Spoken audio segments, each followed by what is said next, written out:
What's good, everyone? We're back with the next installment of the Alaska Project Segment 1. This video, we're going to do the Tier 5 win. We're going to use Atago. I'm going to use her for the Furitaka anyway. So I figure I was already in the process of kind of testing out new things with her build. So I figure I'll run the Ayoba while I'm preparing for the Furitaka's win. So in the Ayoba, it's a great ship. It's very squishy, so you want to make sure that you are playing as smart as possible. Um, this boat with Atago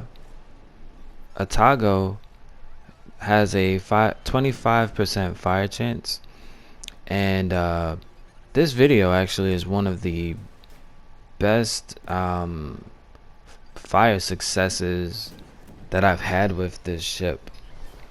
So I don't know how many shots I take, but I do know this is a high fire round. Now cruiser life is is way different than destroyer life, but you at the same time you absolutely have to know where the fights are and where they're going, because if I wasn't paying attention, this Gade would have been able to broadside me, right? You have to be paying attention, and in a second I'll show you just why that's so important. Now long range, this guy has no, like, he can't shoot back at me at all because of the cliff, and so this is just free shots on him.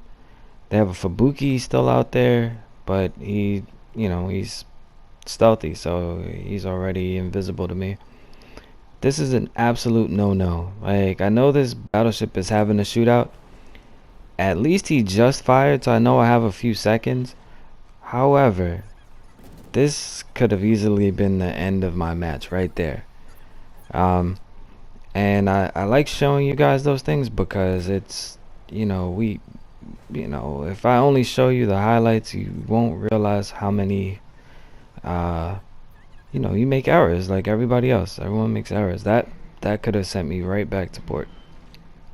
So we have another Ayoba on the enemy team, so I want to put pressure on that guy too, because he could very well be setting fires to all my people also, so we want to keep him in check. And we still have that Fubuki over here, so I'm literally in the middle of the map, and trying to make sure that I'm as safe as possible, because I've been one shot in this boat a bunch of times. It's squishy. So this Britain, he must this is something you guys should know as like battleship captains. A number of your builds will increase your fire chance. For those long range sniper type builds, a lot of them have increased fire chance by like 10%. And that Britain, almost every shot I land on him is a fire. Almost every shot, which is significant. But he also has a very high damage comm, I will say, because he didn't burn as often or as long as I thought he would. So like fires on that guy alone, that was two fires out of that was 1 2 3 maybe 5 shots, maybe 6. So very susceptible to fire.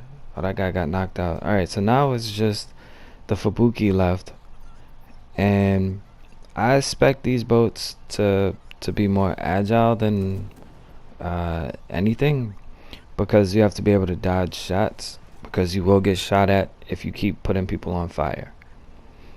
And this Fubuki is a very stealthy boat, so we want to make sure we just get him out the game, because there's still enough time in the match theoretically for him to kind of make a dent. So that's how I got my 5th win This was not the actual one. I mean, you get each challenge. Like I'm doing two projects at the same time, and so both of them had a tier 5 win, and so I'm playing all the time. But that's just the how that's the boat I chose to use to get a tier 5 win. It's one of the more fun boats. Like I enjoy playing that. I could run the Fubuki for a 5. What's your favorite tier 5 for for that challenge? Because you just have to get a tier 5 win. It can be any boat.